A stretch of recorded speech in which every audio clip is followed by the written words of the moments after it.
Merci madame la présidente. Alors le présent amendement s'appuie sur ce que propose Régions de France, à savoir organiser avant le 31 décembre 2026 une conférence nationale de financement des services express régionaux métropolitains.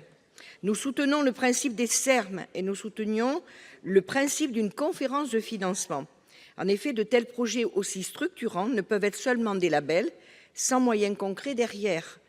La volonté était de ne pas laisser les collectivités territoriales et les AOM seuls face au déploiement des Serm. Seulement, voilà, force est de constater que les financements peinent à être à la hauteur des ambitions affichées.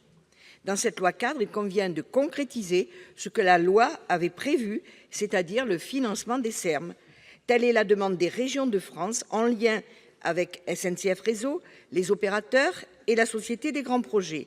La région francilienne a vu la mise en place du Grand Paris Express, 40 milliards d'euros d'investissement pour doubler le nombre de kilomètres de métro.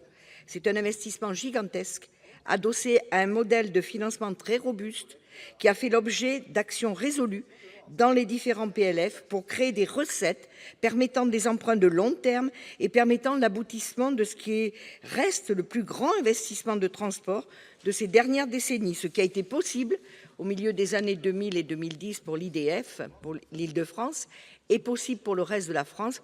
Encore, bien sûr, faut-il, là encore, une volonté politique partagée. Cet amendement de simple rappel des engagements remet au cœur de ce texte la question du financement des Serm.